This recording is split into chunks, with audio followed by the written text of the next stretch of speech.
नमस्कार, एस न्यूजच्या बातमीपत्रात आपलं स्वागत। सविस्तर बातम्यांपूर्वी एक नजर आजच्या ठळक घडामोडींवर। विधानसभा निवडणुकीवेळी झालेल्या मतांच्या तफावतीच्या तक्रारीनंतर आजपासून ईव्हीएम मेमरी, मायक्रो कंट्रोलर तपासणी आणि पडताळणीला सुरुवात। पहिल्या दिवशी चंदगड मतदारसंघातल्या मशीनची करण्यात आली तपासणी।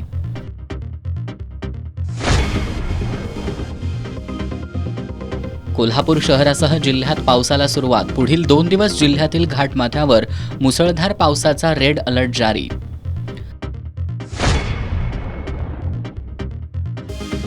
उद्योगाच्या स्पर्धेत जिवंत राहायचं असेल तर नवनवीन तंत्रज्ञान आणि एआयची संकल्पना राबवण्याची गरज।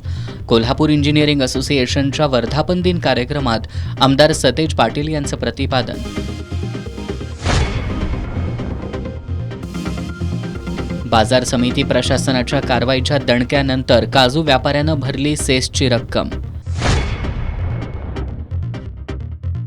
आणि गुरुवारी अमावस्या असल्यानं कोल्हापूरकरांनी आजच साजरी केली गटारी अमावस्या। मटण मांस खरेदी करण्यासाठी ग्राहकांची गर्दी।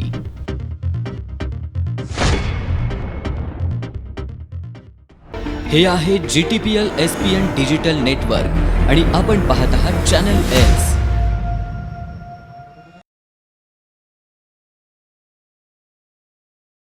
नमस्कार, एस न्यूजच्या बातमीपत्रात आपलं पुन्हा एकदा स्वागत। आता पाहूयात सविस्तर बातम्या। ईव्हीएम मेमरी, मायक्रो कंट्रोलरची तपासणी आणि पडताळणीला आज बुधवारपासून सुरुवात झाली। पहिल्या दिवशी चंदगड विधानसभा मतदारसंघातील ईव्हीएम मेमरी आणि मायक्रो कंट्रोलरची तपासणी करण्यात आली। यामध्ये 3 मशीनची पडताळणी पूर्ण झाली आहे, तर उद्या गुरुवारी कोल्हापूर उत्तर विधानसभा मतदारसंघातील मशीनची तपासणी करण्यात येणार आहे। विधानसभा निवडणुकीची प्रक्रिया पार पडल्यानंतर काही उमेदवारांनी पडलेल्या मतांमध्ये मोठी तफावत असल्याच्या तक्रारी निवडणूक आयोगाकडे केल्या होत्या। यामध्ये चंदगड मतदारसंघातून नंदाताई बाभुळकर यांनी 5 मतदान केंद्रांवरील ईव्हीएमची तपासणी आणि पडताळणी करण्याची मागणी केली होती, तर 276 कोल्हापूर उत्तर मतदारसंघातून राजेश लाटकर यांनी 5 मतदान केंद्रावरील ईव्हीएमची तपासणी आणि पडताळणी करण्याची मागणी केली होती। त्यानंतर निवडणूक आयोगानं 23 ते 26 जुलै या कालावधीत बेल कंपनीच्या इंजिनियरमार्फत तपासणीची प्रक्रिया करण्यासाठी जिल्हास्तरीय यंत्रणेला कळवलं होतं। त्यानुसार बेलकडून 4 जणांच्या इंजिनियरची तुकडी जिल्ह्यात दाखल झाली आहे। आजपासून त्यांनी या प्रक्रियेला सुरुवात केली आहे। चंदगड विधानसभा मतदारसंघातील 3 ईव्हीएम मेमरी, मायक्रो कंट्रोलरची तपासणी पूर्ण झाल्यानंतर उर्वरित 2 ईव्हीएम मेमरी, मायक्रो कंट्रोलरची तपासणी उद्या गुरुवारी करण्यात येणार आहे। याच दिवशी उत्तर विधानसभा मतदारसंघातील ईव्हीएम मेमरी, मायक्रो कंट्रोलरची तपासणी केली जाणार आहे। या मोजणीचा अहवाल केंद्रीय निवडणूक आयोगाकडे देण्यात येणार आहे। दरम्यान करवीर विधानसभा मतमोजणीबाबत उच्च न्यायालयात याचिका दाखल करण्यात आल्यानं न्यायालयाकडून येणाऱ्या आदेशानुसार करवीर विधानसभा मतदारसंघाबाबत निर्णय होणार आहे। कोल्हापूर शहरासह जिल्ह्यात आज सकाळपासून पावसानं हजेरी लावली आहे। शहरात दिवसभर पावसाची उघडीप राहिली। जिल्ह्याच्या पश्चिम भागात मात्र पावसाचा जोर अधिक होता। या पावसामुळे पंचगंगेची कमी होत असलेली पाणी पातळी दुपारपासून संथ गतीनं वाढायला सुरुवात झाली आहे। दरम्यान हवामान विभागानं उद्या गुरुवार आणि शुक्रवारी कोल्हापूर जिल्ह्यातील घाटमाथ्यासाठी मुसळधार पावसाचा रेड अलर्ट जारी केला आहे। कोल्हापूर शहरासह जिल्ह्यात गेल्या 10 दिवसांपासून पावसानं उसंत घेतली होती। पश्चिम भागातही पाऊस नसल्यानं धरणांमध्ये होणारी पाण्याची आवक कमी झाल्यानं धरणांमधून नदीपात्रात होणारा पाण्याचा विसर्ग कमी करण्यात आला। यामुळे गेल्या काही दिवसांपासून जिल्ह्यातील नद्यांच्या पाणी पातळीत घट झाली होती। मात्र गेल्या 2 दिवसांपासून वातावरणात बदल झालाय। ढगाळ वातावरणासह काही ठिकाणी पावसाच्या हलक्या सरी बरसल्या। आज सकाळी कोल्हापूर शहरात अधूनमधून पावसाच्या सरी कोसळल्या। दुपारी काही काळ जोरदार पाऊस झाला। जिल्ह्याच्या पश्चिम भागात पावसाचा जोर जास्त होता। यामुळे पंचगंगेची कमी होत असलेली पाणी पातळी दुपारी 2 नंतर संथ गतीनं वाढायला सुरुवात झाली।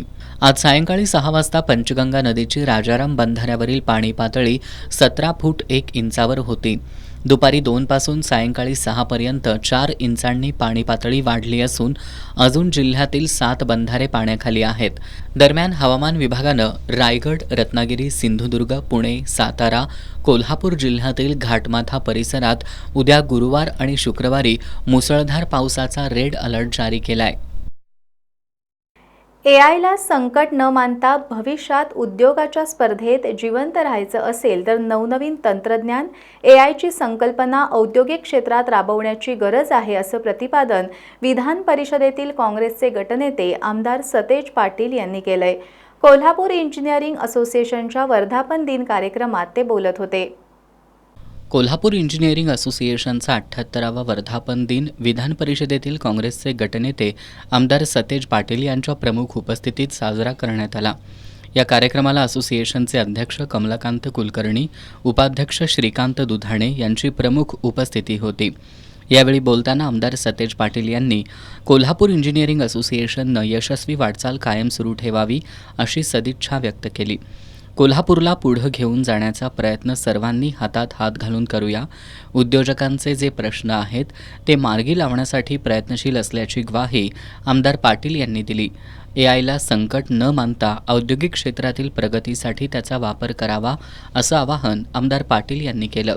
की पाटील साहेब असतील, माधव मिस्त्री जे असतील, या सगळ्यांनी पाया आपल्याला दिलेला आहे.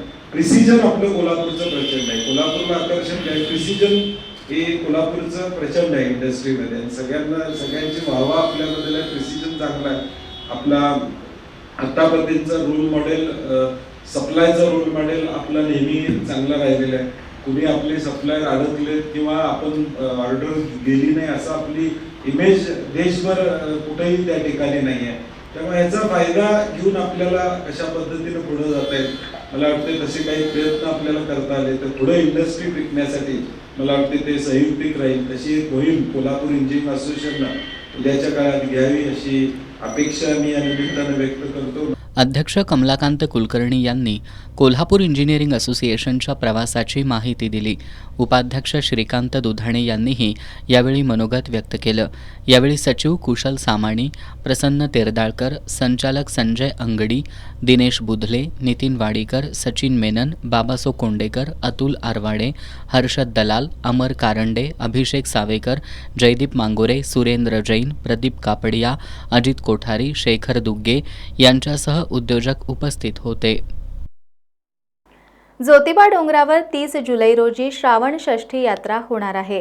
या यात्रेच्या पार्श्वभूमीवर मंगळवारी सायंकाळी जिल्हाधिकारी आणि जिल्हा पोलीस प्रमुखांनी प्रशासकीय अधिकाऱ्यांसोबत नियोजनाची पाहणी केली.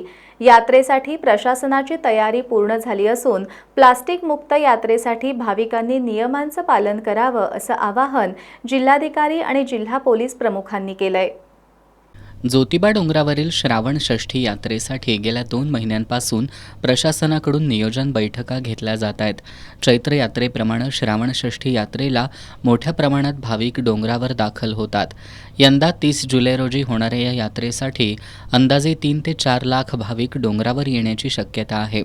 या यात्रेच्या अनुषंगानं मंगळवारी सायंकाळी जिल्हाधिकारी अमोल येडगे, जिल्हा पोलीस प्रमुख योगेश कुमार गुप्ता यांनी अधिकाऱ्यांसमवेत तयारीची पाहणी केली. यावेळी त्यांनी अधिकाऱ्यांना कामाबाबत आवश्यक त्या सूचना केल्या. या पाहणीनंतर बोलताना जिल्हाधिकारी अमोल येडगे यांनी यात्रेची तयारी पूर्ण झाली असून भाविकांनी प्रशासनाच्या सूचना आणि नियमांचं पालन करून यंदाची श्रावण षष्ठी यात्रा उत्साहात साजरी करावी असं आवाहन केलं. यावेळी उपविभागीय अधिकारी समीर शिंगटे, देवस्थानचे सचिव शिवराज नाईकवाडे, उपविभागीय पोलीस अधिकारी अप्पासाहेब पवार, गटविकास अधिकारी सोनाली माडकर, कोडोली पोलीस ठाण्याचे सहाय्यक पोलीस निरीक्षक कैलास कोडग, ज्योतिबा देवस्थानचे व्यवस्थापक धैर्यशील तिवले, मंडल अधिकारी वासंती पाटील, ग्रामपंचायत अधिकारी विठ्ठल भोगम यांच्यासह विविध विभागांचे पदाधिकारी उपस्थित होते. राधानगरीत यंदा जून-जुलै महिन्यात तलावाच्या पाणलोट क्षेत्रात 2873 मिलीमीटर इतका पाऊस झालाय. मुसळधार पावसामुळे राधानगरी धरण 92% भरलंय. राधानगरी धरण भरत असताना संभाव्य पूरस्थिती टाळण्यासाठी जलसंपदा विभागानं तब्बल 9 टीएमसी पाण्याचा विसर्ग केल्यानं पूरस्थिती टळली. धरण पूर्ण क्षमतेनं भरलं असतानाही योग्य नियोजन केल्यानं पूरस्थिती टाळण्यात राधानगरी धरण प्रशासन यशस्वी ठरलंय. यंदा कोल्हापूर जिल्ह्यासह राधानगरीत मान्सूनपूर्व पावसानं मे महिन्यातच हजेरी लावली. या पावसामुळं पावसाळा सुरू होण्यापूर्वीच राधानगरी धरणात 4 TMC पाणीसाठा झाला होता. जूनमध्ये मुसळधार पाऊस झाल्यानं जूनच्या शेवटच्या आठवड्यात धरण भरण्याची शक्यता निर्माण झाली होती. राधानगरी धरण भरत असताना संभाव्य पूरस्थिती टाळण्यासाठी जलसंपदा विभागानं तब्बल 9 TMC पाण्याचा विसर्ग केल्यानं पूरस्थिती टळली. यंदा धरणात 12.3 TMC पाण्याची आवक झाली होती. राधानगरी धरणाच्या पाणलोट क्षेत्रात 2,873 मिलीमीटर पाऊस झाला असून धरण 92% भरलंय. धरणात 9.36 TMC पाणीसाठा केला जातो. विसर्ग केल्यानं सध्या धरणात 7.61 TMC पाणीसाठा असून धरण पूर्ण क्षमतेनं भरण्यासाठी सुमारे 1 TMC पाण्याची अद्याप गरज आहे. मुसळधार पाऊस झाल्यानंतर धरण व्यवस्थापन अधिक सतर्क होत जलसंपदा विभागाच्या अधिकाऱ्यांनी धरणातील पाण्याचं योग्य नियोजनामुळं महापुराचा धोका टळला. दाजीपूर अभयारण्यामधील पर्यटन पावसाळ्यात बंद असतं. त्यामुळे दाजीपूर अभयारण्यासह उगवाई देवी मंदिर परिसर, माळेवाडी डॅम, शिवगड किल्ला यासह परिसरातील धबधबे, बॅकवॉटर, घनदाट झाडी, धुक्याची दुलई पांघरलेला निसर्ग हा निसर्गाचा स्वर्गवत अनुभव पर्यटकांना घेता येत नाही. त्यासाठी दाजीपूर वन्यजीव विभागानं हा परिसर पावसाळ्यात खुला ठेवून पर्यटकांना इथला निसर्ग सौंदर्य अनुभवण्याची संधी उपलब्ध करून दिली आहे. या संदर्भात दाजीपूर वन्यजीव विभागाचे परिक्षेत्र वनाधिकारी RD घुणकीकर यांच्याशी बातचीत केली आहे आमचे प्रतिनिधी नामदेव कुसाळी यांनी.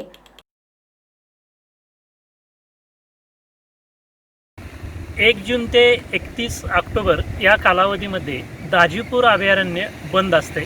परंतु दाजीपूर अभयारण्य प्रशासन आणि शासनाच्या वतीनं दाजीपूर अभयारण्य परिसराचा स्वर्ग पर्यटकांना अनुभवता यावा यासाठी काही भाग यामधील पर्यटकांसाठी खुला केलेला आहे.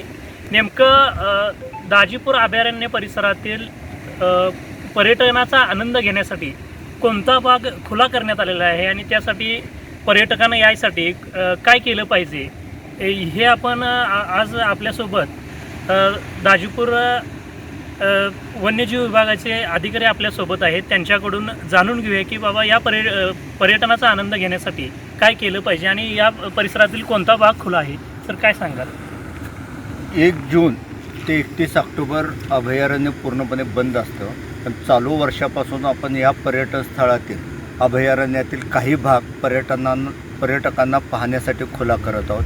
त्यामध्ये उगवाई मंदिर असेल, शिवगड असेल किंवा ह्या भागातील डॅम असेल किंवा काही लहान मोठे धबधबे आहेत ते पाहण्यासाठी आपण पाहण्याच्या उद्देशानं या बंद असणाऱ्या कालावधीत खुले करत आहोत. त्याच्यामुळं पर्यटकांनी या कालावधीत पावसाळ्यात भेटी देऊन पर्यटनाचा आनंद लुटावा.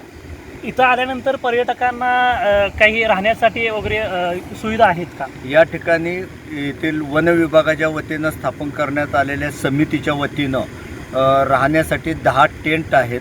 त्या टेंटबरोबरच हॉटेल आहे जे स्थानिक लोक ग्रामीण जीवनशैलीचं जेवण तयार करून चहा, नाश्ता, जेवण हे पुरवलं जातं. तसेच टेंटही आहेत जे टेंट अत्यंत अल्प दरात म्हणजे प्रति टेंट 1,000 रुपये प्रति टेंट 1,500 रुपये या दरानं आपण राहण्यासाठी उपलब्ध करून देत आहोत.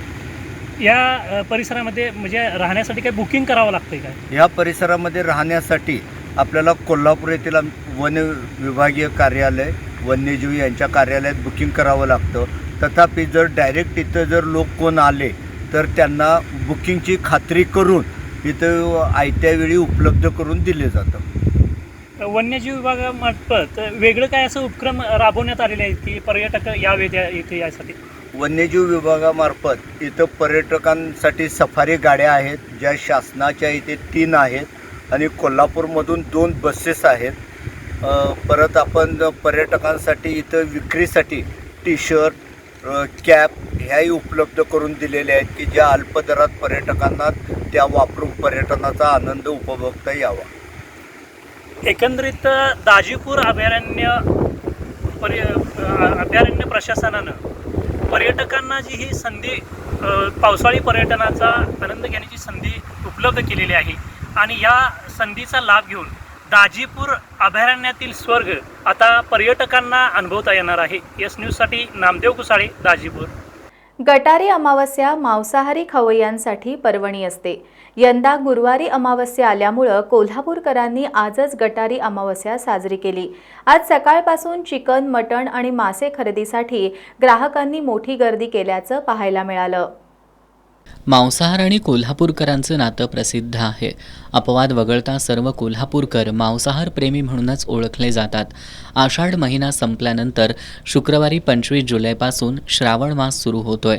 त्यात उद्या गटारी अमावस्येला गुरुवार आल्यानं त्यानंतर श्रावण असल्यानं कोल्हापूरकरांनी आजच मटणावर ताव मारायचं ठरवलंय. त्यामुळे आज कोल्हापूरकरांची पावलं वळली ती मटण मार्केटकडं. कोल्हापूर शहरासह उपनगरातील मटण चिकन दुकानांसमोर आज सकाळपासूनच गर्दी पाहायला मिळाली. खाऱ्या पाण्यातील माशाला सुद्धा ग्राहकांनी विशेष पसंती दिली आहे. आज चिकनचा दर 200 ते 240 रुपये प्रति किलो, तर मटणाचा दर 700 ते 740 इतका होता. तर कोळंबी 500 ते 600, पापलेट 1200 रुपये, सुरमई 700 ते 800 रुपये, बोंबील 400 रुपये, बांगडा 260 रुपये, मांदेली 240 रुपये प्रति किलो दरानं विकली जात होती. आज दिवसभर मटण मार्केटमध्ये ग्राहकांनी खरेदीसाठी गर्दी केल्यानं मार्केट परिसर गजबजून गेला होता. पन्हाळा तालुक्यातील पडळ इथल्या प्राथमिक आरोग्य केंद्रामध्ये औषधांचा तुटवडा जाणवतोय. या केंद्राच्या वाहन पार्किंगच्या जागेला दारूच्या अड्ड्याचं स्वरूप आलंय. आरोग्य केंद्राच्या इमारतीला लागलेल्या गळतीमुळं इथं बादल्या ठेवाव्या लागतायत. प्राथमिक आरोग्य केंद्राच्या या दुरावस्थेकडे आरोग्य विभागानं लक्ष देण्याची गरज आहे. पन्हाळा तालुक्यातील पडळ प्राथमिक आरोग्य केंद्रात 100हून अधिक रुग्णांची तपासणी दररोज होत असते. मात्र आरोग्य केंद्राच्या इमारतीला गळती असल्यानं पावसाळ्यात गर्भवती महिला आणि इतर रुग्णांना आरोग्य केंद्रात दाखल करणं शक्य होत नाही. गळतीच्या ठिकाणी तर बादल्या लावून पाणी बाहेर काढावं लागतं. त्यावेळी कॉटवर इतर साहित्य ठेवण्याची वेळ येते.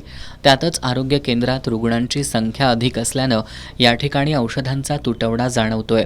यामुळे रुग्णांचे नातेवाईक आणि डॉक्टर यांच्यात सतत शाब्दिक वाद होत असतात. प्राथमिक आरोग्य केंद्रांनी 54 औषधांची मागणी केली तर 24 औषधं जिल्हा आरोग्य विभागाकडून दिली जातात. यामुळे आरोग्यमंत्र्यांच्या जिल्ह्यातच औषधांचा तुटवडा जाणवत असल्यानं अन्य जिल्ह्यात काय परिस्थिती असेल याची कल्पनाच न केलेली बरी. पडळ गावातील प्राथमिक आरोग्य केंद्रामध्ये या वर्षभरामध्ये की औषधाचा तुटवडा यायला लागलेला आहे. मागणी असते तर त्याच्यापेक्षाही कमी भेटते. तर वरून शासनानं किंवा जिल्हा परिषदेचं यानं की जेवढी मागणी आहे तितक्या स्वरूपातली औषधं उपलब्ध करून देण्यात यावीत, एवढी आमच्या सर्व ग्रामस्थांच्या मार्फत आणि आपल्या दवाखान्याच्या मार्फत म्हणजे दवाखान्यामार्फत आम्ही तुम्हाला विनंती करतो. आणि ह्या गोष्टी मिळाव्यात आणि लोकांची गैरसोय होते ती सोय त्यांनी करून द्यावी एवढीच आमची शासनाकडे मागणी आहे. आणि लवकरात लवकर याच्यावरती काय तो निर्णय घेऊन योग्य पद्धतीची औषधं वेळेवर मिळावीत. प्राथमिक आरोग्य केंद्राच्या सभोवती सुरक्षा कठडा नसल्यानं दारुड्यांनी या ठिकाणी दारूचा अड्डाच बनवलाय. केंद्राच्या सभोवतालच्या परिसरात अस्वच्छता असल्यानं रुग्णांना त्याचा त्रास होतोय. जनरेटर बंद अवस्थेत वेळेवर न येणारे कर्मचारी याकडे आरोग्य केंद्रांच्या अधिकाऱ्यांचं दुर्लक्षच होतंय. विधानसभा निवडणुकीच्या तोंडावर रस्त्याच्या कामाचा शुभारंभ मोठा गाजावाजा करून करण्यात आला. उत्साही कार्यकर्त्यांनी साखर पेढे वाटून आनंदोत्सवही साजरा केला. मात्र शुभारंभ करून वर्ष लोटलं, दुसरा पावसाळा आला तरीही अद्याप रस्त्याच्या कामाला सुरुवात करण्यात आलेली नाही. ही स्थिती आहे पन्हाळा तालुक्यातील कळे-पुनाळ रस्त्याची. पन्हाळा तालुक्यातील कळे-पुनाळ रस्त्याचा प्रश्न गेल्या कित्येक वर्षांपासून प्रलंबित आहे. या मार्गावरच कळेगावची मुख्य बाजारपेठ आहे. या मुख्य रस्त्याच्या दोन्ही बाजूला गटारीच्या अभावी रस्त्यावर सांडपाणी साचून रस्ता खराब झाला होता. या रस्त्याची दुरुस्ती आणि दोन्ही बाजूला गटारी व्हाव्यात या मागणीसाठी अनेक संघटना रस्त्यावर उतरल्या होत्या. याची दखल घेत लोकप्रतिनिधींनी रस्ता मंजूर केला. विधानसभा निवडणुकीच्या तोंडावर या रस्त्याच्या कामाचा शुभारंभ करण्यात आला. त्यावेळी उत्साही कार्यकर्त्यांनी साखर पेढे वाटून आनंदोत्सवही साजरा केला. मात्र या गोष्टीला वर्ष लोटलं, दुसरा पावसाळा आला तरी अद्याप रस्त्याच्या कामाला सुरुवात करण्यात आलेली नाही. यामुळे नागरिकांमधून संताप व्यक्त होतोय. पाण्यापासून झालेलं आहे. आता पाणी घाण हे सगळं आहे. गटरीचं पाणी रस्त्यावर जाते, गटरीतून जाते, ह्याच्या पण गेल्या गटरी जाते. लोक आजारी पडायला घरात पण. हा रस्ता लवकर पूर्ण न केल्यास जनआंदोलन करण्याचा इशारा शिवसेना उद्धव बाळासाहेब ठाकरे पक्षाचे जिल्हा उपाध्यक्ष सुरेश पोवार यांनी दिलाय. बाजारभाव रोड संदर्भात आज जे काय आपण आतापर्यंत 2 वर्षापासून निवेदन दिले, जाऊन PW ऑफिसला आपण वारंवार समज दिले, या गोष्टी आपण केलेल्या आहेत. आता त्या संदर्भात सध्याच्या लोकप्रतिनिधींनी लक्ष घालून रोड मंजूर करून आणला. गेल्या 3 वर्षापूर्वी पेढे वाटले, साखर वाटली, त्या संदर्भात आम्हाला काय म्हणायला नाही. परिस्थिती कशी आहे, साखर वाटली, पेढे वाटले, परंतु ज्या पद्धतीने रस्ता करायला पाहिजे त्या पण रस्ता आतापर्यंत झालेला नाही. रस्ता खड्डे भरायचा आत्तासुद्धा पावसाळा चालू झाला आहे. मागचा सीझन सगळ्या व्यापाऱ्यांचा गेलेला आहे, कळी व्यापारी असोसिएशनचा. आता परत आणि जर तुम्ही परत आणि खड्डा आणि आता भरायला लागले, खडीकरण आणि हे मुरमीकरण या गोष्टी ज्या चाललेल्या आहेत. मग रस्ता मंजूर झालेला असताना जर तुम्ही रस्ता करत नसाल तर मग याला काय म्हणायचं. आम्हाला सुद्धा कळू दे की बाबा रस्ता मंजूर झालेला असताना जर रस्ता होत नसेल, आज आता पहिल्यांदा रस्ता करणे गरजेचं होतं, त्यानंतर गटर करणे गरजेचं होतं. आता पहिल्यांदा गटर केले आणि त्यानंतर रस्ता करायला लागला. विषय काय आहे, जे काय चालू आहे ते काम पूर्णपणे आम्ही प्रशासनाला सुद्धा निवेदन आता देणार आहे. आणि जर काय रस्ता लवकरात लवकर नाही झाला आणि पुढच्या सीझनच्या अगोदर रस्ता नाही झाला तर आम्ही जन आंदोलन उभा राहून तिथं 100% आंदोलन मोठ्या प्रमाणात करणार. उद्धव बाळासाहेब ठाकरे पक्ष यासाठी बांधील असणार आहे. पावसाळ्यात रस्त्यावरील सांडपाण्यातून नागरिकांना ये जा करावी लागतेय. रस्त्यावर मोठमोठे खड्डे पडल्यानं त्यावरून जाणाऱ्या वाहनांना कसरत करत जावं लागतं. सांडपाण्यातून वाहनं चालवताना लोकांच्या अंगावर पाणी उडत असल्यानं भांडणाचे प्रकार होत आहेत.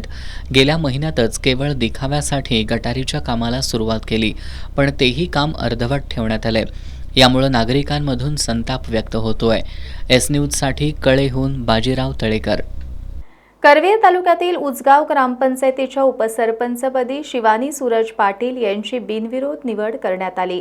बिनविरोध निवडीनंतर सरपंच, ग्रामपंचायत सदस्य आणि ग्रामस्थांनी शिवानी पाटील यांचं अभिनंदन करत त्यांना यशस्वी कारकिर्दीसाठी शुभेच्छा दिल्या. उचगाव ग्रामपंचायतीच्या सत्तारूढ आघाडी अंतर्गत समझोत्यानुसार सदस्यांना चक्रीय पद्धतीनं उपसरपंचपदी काम करण्याची संधी देण्यात येते. त्यानुसार शीला मोरे यांनी उपसरपंच पदाचा राजीनामा दिल्यानंतर नूतन उपसरपंच निवडीसाठी आज ग्रामपंचायत सदस्यांची सभा बोलवण्यात आली होती. या सभेत उपसरपंच पदासाठी काँग्रेसच्या शिवानी पाटील यांचा एकमेव अर्ज दाखल झाला. त्यामुळे लोकनियुक्त सरपंच मधुकर चव्हाण यांनी शिवानी पाटील यांची उचगावच्या उपसरपंचपदी निवड झाल्याचं जाहीर केलं. निवडीनंतर मावळत्या उपसरपंच शीला मोरे यांच्यासह सरपंच मधुकर चव्हाण आणि ग्रामपंचायत सदस्यांनी नूतन उपसरपंच शिवानी पाटील यांचं अभिनंदन करत त्यांना यशस्वी कारकिर्दीसाठी शुभेच्छा दिल्या. नूतन उपसरपंच शिवानी पाटील यांनी आमदार सतेज पाटील आणि माजी आमदार ऋतुराज पाटील यांनी आपल्यावर दाखवलेला विश्वास सर्व सदस्यांच्या सहकार्यातून सार्थ ठरवू अशी ग्वाही दिली. या निवडीवेळी हनुमान पाणीपुरवठा संस्थेचे चेअरमन नारायण मन्नाडे, संतोष पाटील, महावीर पाटील, पांडुरंग घुणके, सतीश पाटील, संभाजी पाटील, छत्रपती सेवा सोसायटीचे माजी चेअरमन संजय चौगुले वतनदार, ग्रामपंचायत सदस्य, ब्रह्मनाथ तरुण मंडळाचे पदाधिकारी, कार्यकर्ते आणि ग्रामस्थ उपस्थित होते. निवडीनंतर नूतन उपसरपंच शिवानी पाटील यांच्या समर्थकांनी गुलालाची उधळण आणि फटाक्यांची आतषबाजी करत जल्लोष केला. राधानगरी तालुक्यातील तिटवे इथल्या अर्जुनवाड रस्त्यावर असलेली 2 धोकादायक झाडं तोडण्याबाबत ग्रामपंचायतीनं पाटबंधारे विभागाला विनंती केली होती. मात्र या मागणीच्या आडून अधिकाऱ्यांनी इतर काही झाडांची बेकायदेशीरपणे तोड केली आहे असा आरोप तिटवे ग्रामस्थांनी केलाय. या प्रकरणी संबंधितांची चौकशी करावी अशी मागणीही त्यांनी केली आहे. पाटबंधारे विभागानं मात्र धोकादायक झाडांचीच तोड केल्याचा दावा केलाय. राधानगरी तालुक्यातील तिटवे इथं पाटबंधारे विभागाचं कार्यालय तसंच या विभागाची जागा आहे. या परिसरात मोठ्या प्रमाणात वृक्ष आहेत. अर्जुनवाडा रस्त्यावर असलेल्या 2 धोकादायक झाडांबाबत तिटवे ग्रामपंचायतीनं पाटबंधारे विभागाला लेखी पत्राद्वारे तोड करण्याची विनंती केली होती. मात्र या मागणीच्या आडून अधिकाऱ्यांनी मनमानी करत 40 वर्षांपूर्वीच्या झाडांची बेकायदेशीरपणे तोड केली आहे, असा आरोप तिटवे ग्रामस्थांनी केलाय. या प्रकाराची चौकशी करून दोषी अधिकाऱ्यांवर आणि संबंधित तस्करांवर कारवाई करण्यात यावी, अशी मागणी ग्रामपंचायत आणि ग्रामस्थांकडून करण्यात आली आहे. तिटवे ग्रामस्थांनी सुमारे 40 वर्षांपूर्वी श्रमदानातून वृक्ष लागवड केली होती. या ठिकाणी डेरेदार झाडांची वनराई तयार झाली आहे. सकाळ संध्याकाळ ग्रामस्थ वृद्ध नागरिक या परिसरात फेरफटका मारण्यासाठी जात असतात.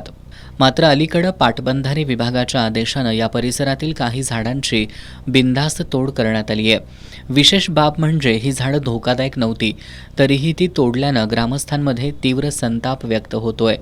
दरम्यान याबाबत पाटबंधारे विभागाच्या अधिकाऱ्यांशी संपर्क साधला असता धोकादायक झाडांचीच तोड केली असल्याचं सांगितलं.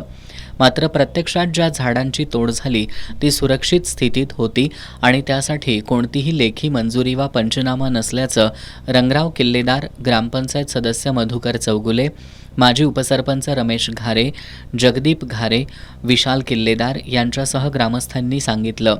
या प्रकरणात कुणाच्या परवानगीनं कोणत्या झाडांची कोणत्या निकषावर तोड करण्यात आली याचा सखोल तपास होणं गरजेचं आहे. एस न्यूजसाठी राधानगरीहून नामदेव कुसाळे.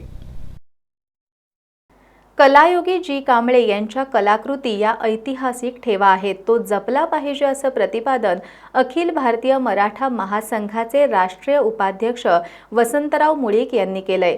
कलायोगी जी कांबळे यांना महाराष्ट्र भूषण पुरस्कारानं सन्मानित करण्यात यावं अशी मागणी सुद्धा त्यांनी केली. ते कलायोगी जी कांबळे यांच्या स्मृतिदिनानिमित्त आयोजित कार्यक्रमात बोलत होते. कला क्षेत्रात कोल्हापूरला वेगळा आयाम प्राप्त करून देणारे कलायोगी जी कांबळे यांचा 22 जुलै हा स्मृतिदिन. त्यांनी संपूर्ण हयात कलेची साधना करून कोल्हापूरच्या नावलौकिकात भर घालण्याचं काम केलं.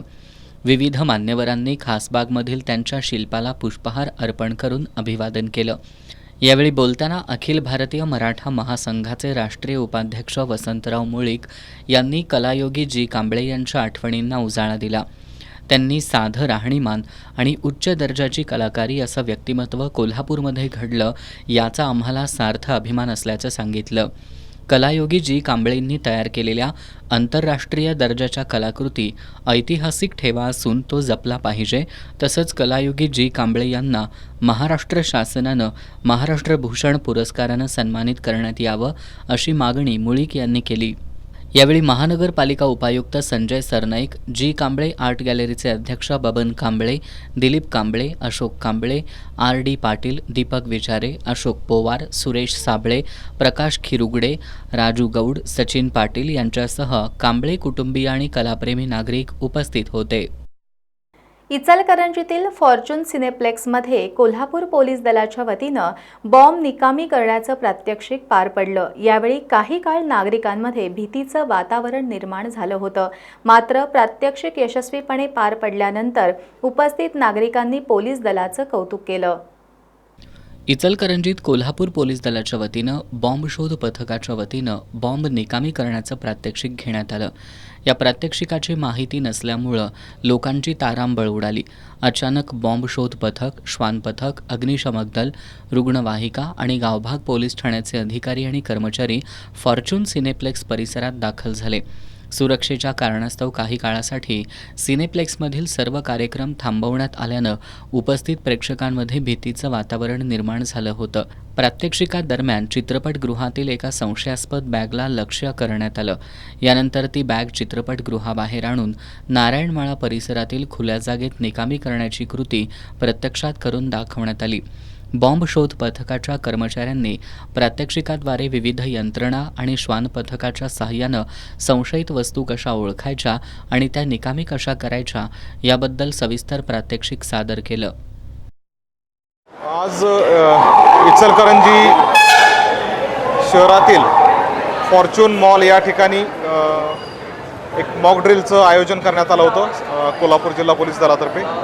तर या मॉक ड्रिलमध्ये या मॉलमधील जे थिएटर आहे फॉर्च्यून सिनेप्लेक्स, तेथील एका चालू शोमध्ये त्या ठिकाणी बॉम्ब ठेवल्याची बातमी मिळताच तात्काळ त्या ठिकाणी BDDS यंत्रणा आणि संबंधित सर्व पोलीस विभागाच्या यंत्रणा यांना त्या ठिकाणी संदेश देऊन या ड्रिलचं त्या ठिकाणी कशा पद्धतीनं कारवाई केली जाते ती कारवाई अगदी तात्काळ आणि वेळेत सर्व यंत्रणांनी पोहोचून त्या ठिकाणी तो बॉम्ब सदृश्य वस्तू जी आहे तर ती ताब्यात घेतलेले सर्व पोलीस विभागातील सर्व अधिकारी, अंमलदार, RCP, QRT ही दलं त्या ठिकाणी वेळेत पोहोचून ही कारवाई झालेली आहे आणि BDDSनं देखील त्या ठिकाणी योग्य त्या कार्यपद्धतीचं पालन करून त्या ठिकाणी हे केलेलं आहे. सर्व इचलकरंजीकरांना त्या ठिकाणी मला या निमित्ताने हेच सांगायचं आहे की आपल्या आजूबाजूला अशा पद्धतीनं जर काही संशयास्पद वस्तू आढळत असतील, संशयास्पद व्यक्ती त्या ठिकाणी वावरत असतील तर आपण त्या ठिकाणी पोलीस दलाशी तात्काळ संपर्क साधून अशा वस्तूची, घटनेची, व्यक्तींची माहिती आपण द्यायला हवी, जेणेकरून आपले इचलकरंजीकर असतील किंवा कोल्हापूर जिल्ह्यातील सर्वसामान्य नागरिक असतील त्यांना सुरक्षित ठेवण्याकरता पोलीस दलाला त्या ठिकाणी नक्कीच आपली भूमिका पार पाडता येईल. यावेळी पोलीस उपअधीक्षक समीर सिंह साळवे यांनी या मोहिमेचा उद्देश म्हणजे नागरिकांमध्ये सुरक्षा जनजागृती करणं आणि संकट प्रसंगी प्रशासनाची तयारी कशी असती हे दाखवणं हा होता. यावेळी उपस्थित अधिकाऱ्यांनीही नागरिकांना घाबरून न जाता संयम बाळगण्याचं आवाहन केलं. यावेळी गावभाग पोलीस ठाण्याचे पोलीस निरीक्षक महेश चव्हाण आदींसह अधिकारी आणि कर्मचारी उपस्थित होते. ही मोहीम यशस्वीपणे पार पाडल्यानंतर उपस्थित नागरिकांनी पोलीस दलाचं कौतुक केलं. कोल्हापूर पोलीस दलातील राष्ट्रपती पदकानं सन्मानित PSI अमरसिंह भोसले यांचा सेवानिवृत्ती समारंभ मोठ्या उत्साहात पार पडला. यावेळी आमदार सतेज पाटील यांनी सदिच्छा भेट देत भोसले यांना शुभेच्छा दिल्या. या कार्यक्रमाला पालकमंत्री प्रकाश आबिटकर, मधुरिमा राजे छत्रपती, विशेष पोलीस महानिरीक्षक सुनील फुलारी यांच्यासह विविध क्षेत्रातील मान्यवरांची उपस्थिती होती. गेल्या 38 वर्षांपासून पोलीस खात्यात निष्ठेनं कर्तव्य बजावणारे आणि नुकतेच PSI म्हणून निवृत्त झालेले अमरसिंह वसंतराव भोसले यांचा निवृत्ती समारंभ मोठ्या उत्साहात पार पडलाय. कोल्हापुरातील महासैनिक दरबार हॉलमध्ये या कार्यक्रमाचं आयोजन करण्यात आलं होतं. या कार्यक्रमाला अनेक राजकीय, सामाजिक आणि पोलीस खात्यातील मान्यवर उपस्थित होते. आमदार सतेज पाटील यांनी सदिच्छा भेट देत भोसले यांना शुभेच्छा दिल्या. आजवर निष्ठेनं आणि प्रामाणिक सेवा बजावल्याबद्दल त्यांनी त्यांचं विशेष कौतुक केलं. कसबा पावड्यातील लाईन बाजार इथं राहणारे अमरसिंह वसंतराव भोसले हे 1988 साली पोलीस दलात भरती झाले होते, तर 31 मे 2025मध्ये ते सेवानिवृत्त झालेत. 38 वर्षांच्या काळात भोसलेंनी anti corruption, CID, crime branch, IG office, traffic branch या ठिकाणी कर्तव्य बजावले. अमरसिंह भोसले यांना पोलीस दलातील कामगिरीबद्दल 300हून अधिक बक्षिसं मिळाली आहेत. 2010मध्ये पोलीस महासंचालकांचं सन्मानचिन्ह तर 26 जानेवारी 2022 रोजी त्यांना राष्ट्रपती पदक देऊन गौरवण्यात आलं. निवृत्ती समारंभ प्रसंगी पोलीस बँडच्या वतीनंही शुभेच्छा देण्यात आल्या. यावेळी त्यांच्यावर विविध क्षेत्रातील मान्यवरांनी शुभेच्छांचा वर्षाव केला. पालकमंत्री प्रकाश आबिटकर, मधुरिमा राजे छत्रपती, पोलीस महानिरीक्षक सुनील फुलारी, DYSP पद्मा कदम, ACBच्या DYSP वैष्णवी पाटील यांच्यासह सत्वशीला भोसले, सत्यजित भोसले, तेजस्विनी भोसले, प्रियांका भोसले, धैर्यशील भोसले आदींसह विविध क्षेत्रातील मान्यवर उपस्थित होते.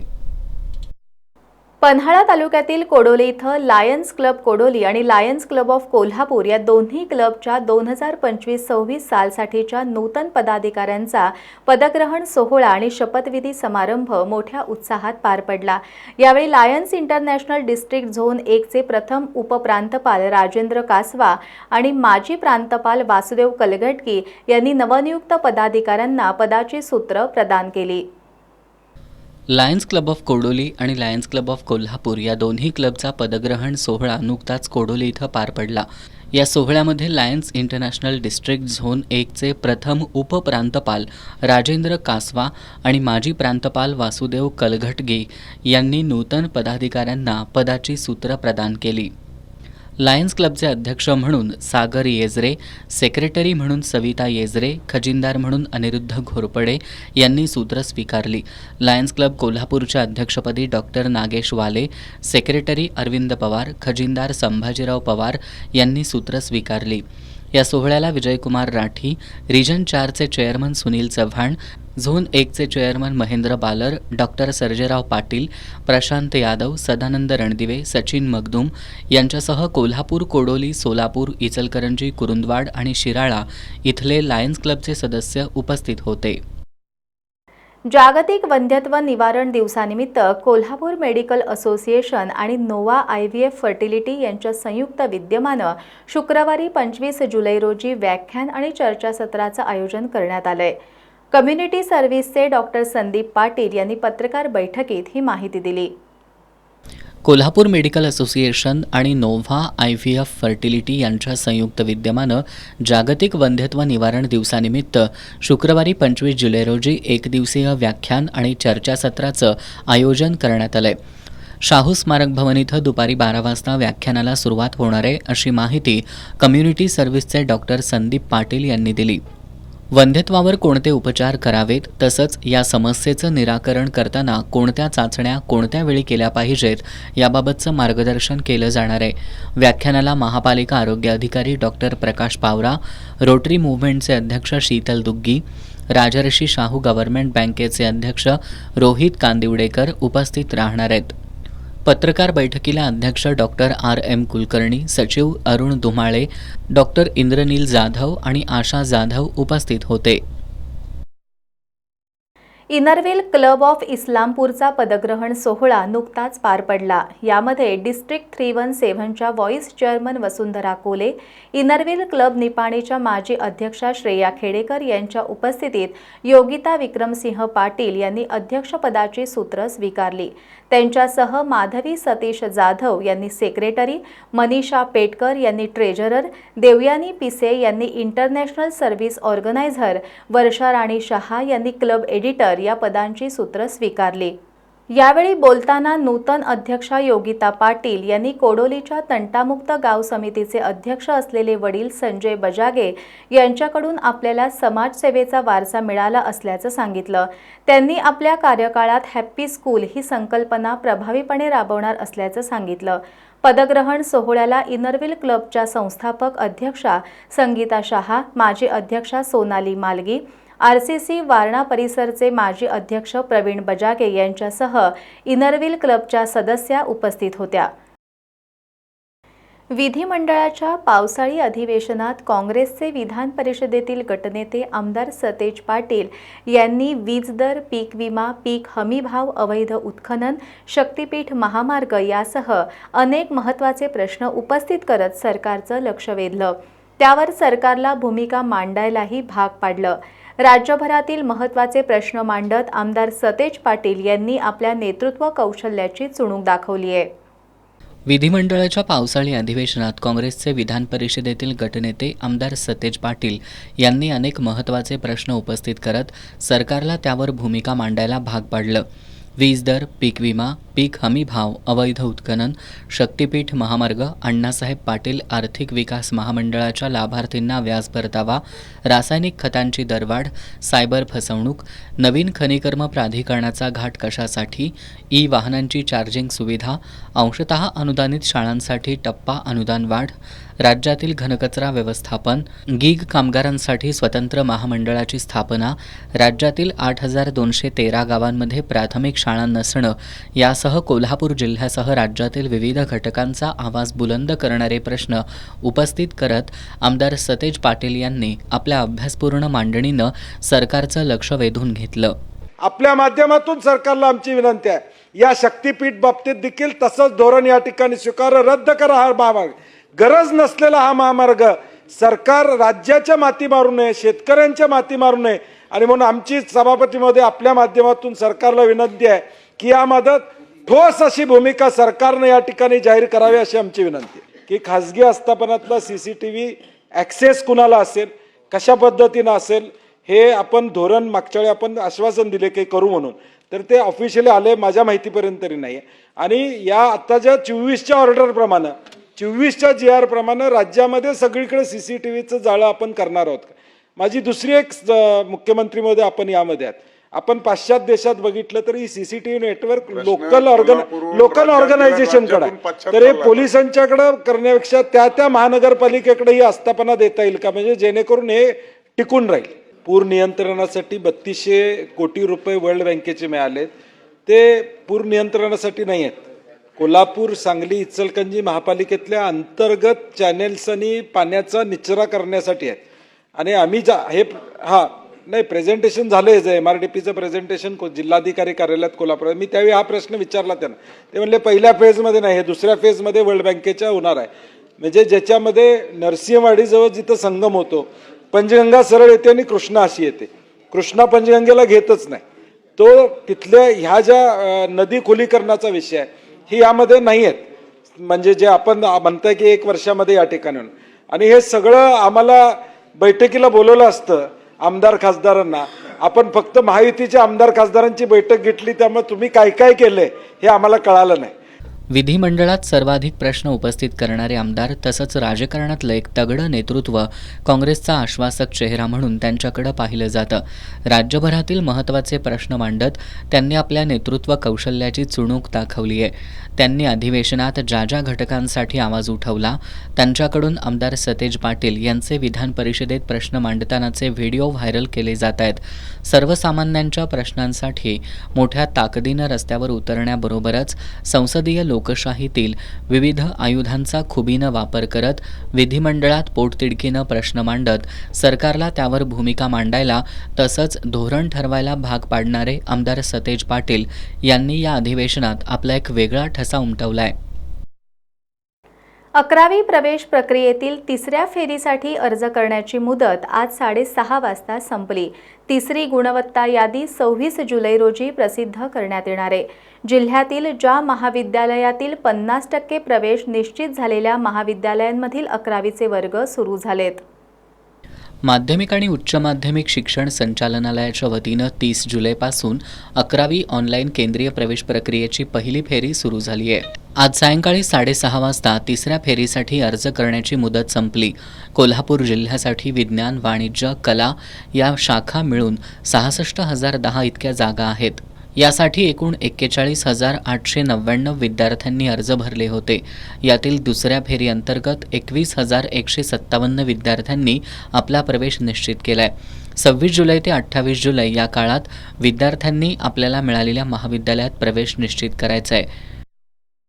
तिसऱ्या फेरीची जी प्रवेश आहे ते तिसऱ्या फेरीचे 26 जुलै ते 28 जुलै या कालावधीत राहतील. ज्या विद्यार्थ्यांना प्रवेश या कालावधीत करावयाचा आहे त्या विद्यार्थ्यांचे त्यांच्या लॉग इनला किंवा त्यांना SMS-द्वारे हे प्रवेश त्यांच्या मोबाईलला दिलेले आहेत. तरी त्या विद्यार्थ्यांनी तेथे प्रवेश करावेत.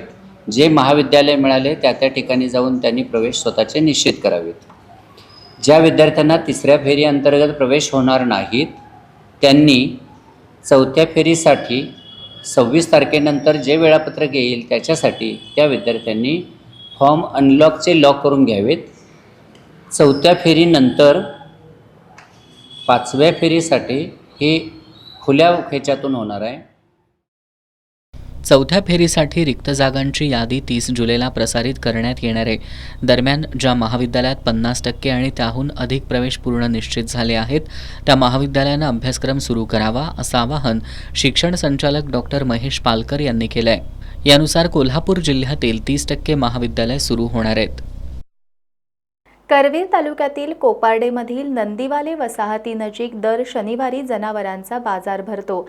या बाजारात आज कत्तलीसाठी जाणाऱ्या 15 जनावरांची नागरिकांनी सुटका केली आहे. कोल्हापूर गगनबावडा मार्गावरील कोपार्डे नंदीवाले वसाहतनजीक दर शनिवारी जनावरांचा बाजार भरतो. या जनावरांच्या बाजारात हजारो जनावरं खरेदी विक्रीसाठी शेतकरी आणि व्यापारी आणतात. आज बाजार बंद असतानाही काही जनावरं कत्तलीसाठी या ठिकाणी आणल्याचं नागरिकांच्या लक्षात आलं. यावेळी नागरिकांनी व्यापाऱ्यांना बाजार बंद असताना जनावरं का आणली असा जाब विचारला. यावेळी व्यापाऱ्यांनी आम्ही ग्रामपंचायतीला पावती केली असून ही जनावरं कर्नाटकात बाजारासाठी जाणार असल्याचं सांगितलं. त्यानंतर गावकऱ्यांनी ग्रामपंचायतीशी संपर्क केला असता कोणतीही पावती केली नसल्याचं ग्रामपंचायत कर्मचाऱ्यांनी सांगितलं. यावेळी गावकरी आणि व्यापाऱ्यांमध्ये बाचाबाची झाली. व्यापारी हुज्जत घालत असताना माध्यमांचे प्रतिनिधी घटनास्थळी आले. त्यानंतर व्यापाऱ्यांची पळताभुई थोडी झाली. यावेळी व्यापाऱ्यांच्या कर्मचाऱ्यांनी टेम्पोमधील 15 जनावरं खाली उतरण्यास सुरुवात केली. नागरिकांच्या सतर्कतेमुळे कत्तलीपासून 15 जनावरांची सुटका झाली. बाजार समितीचा सेस चुकवून काजूचे ट्रक परस्पर गोडाऊनमध्ये नेण्याचा प्रकार मंगळवारी समोर आला होता. बाजार समिती प्रशासनानं याबाबत कारवाई करत काजूचे ट्रक ताब्यात घेऊन संबंधित व्यापाऱ्यांना नोटीस बजावली होती. या कारवाईनंतर सुरेंद्र कोल्हापूरकर या व्यापाऱ्यानं सुमारे 3,86,000 रुपयांची रक्कम आज कोल्हापूर बाजार समितीकडे भरली. कोल्हापूर शेती उत्पन्न बाजार समितीचा सेस चुकवून नेण्यात येणारे काजूचे ट्रक मंगळवारी बाजार समिती प्रशासनानं ताब्यात घेतले होते. सुमारे 4 कोटी रुपयांचा हा काजू असल्याची प्राथमिक माहिती बाजार समिती प्रशासनाच्या वतीनं देण्यात आली होती. त्यावर बाजार समितीनं काजूचे व्यापारी सुरेंद्र गणपती कोल्हापूरकर यांना सेस भरण्याबाबत नोटीस बजावली होती. त्यानुसार या काजू व्यापाऱ्यांनी आज बाजार समितीकडं 3,68,187 रुपयांचा सेस आणि 18,409 रुपयांचा सुपर कॉस्ट असे एकूण 3,86,596 रुपयांची रक्कम भरली. काजू व्यापारी सुरेंद्र कोल्हापूरकर यांचं बाजार समितीमध्ये 2 गोडाऊन आणि 1 खुला प्लॉट आहे. बाजार समितीच्या ठिकाणी गोडाऊन असतानाही केवळ सेस चुकवेगिरी करण्याच्या उद्देशानं या व्यापाऱ्यांनी काजूचे ट्रक परस्पर गोडाऊनमध्ये नेले होते. मात्र बाजार समिती प्रशासनानं केलेल्या कारवाईनंतर सुमारे 3,86,000 रुपयांचा महसूल बाजार समितीला मिळालाय. त्यामुळे या कारवाईचं स्वागत होत आहे. ज्यांच्या बाजार समितीमध्ये गोडाऊन आणि मिळकती आहेत त्या व्यापाऱ्यांनी देखील बाजार समितीचा सेस नियमाप्रमाणे भरावा असं आवाहन बाजार समितीचे सभापती सूर्यकांत पाटील यांनी केलंय. बातमीपत्रात शेवटी पुन्हा एकदा एक नजर आजच्या ठळक घडामोडींवर. विधानसभा निवडणुकीवेळी झालेल्या मतांच्या तफावतीच्या तक्रारीनंतर आजपासून ईव्हीएम मेमरी मायक्रो कंट्रोलर तपासणी आणि पडताळणीला सुरुवात. पहिल्या दिवशी चंदगड मतदारसंघातल्या मशीनची करण्यात आली तपासणी.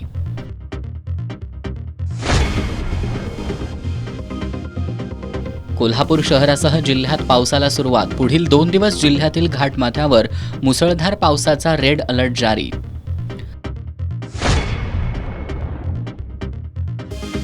उद्योगाच्या स्पर्धेत जिवंत राहायचं असेल तर नवनवीन तंत्रज्ञान आणि एआयची संकल्पना राबवण्याची गरज. कोल्हापूर इंजिनिअरिंग असोसिएशनच्या वर्धापन दिन कार्यक्रमात आमदार सतेज पाटील यांचं प्रतिपादन.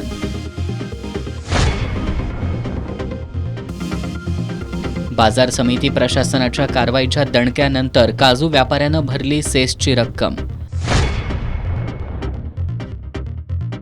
आणि गुरुवारी अमावस्या असल्यानं कोल्हापूरकरांनी आजच साजरी केली गटारी अमावस्या. मटण मांस खरेदी करण्यासाठी ग्राहकांची गर्दी.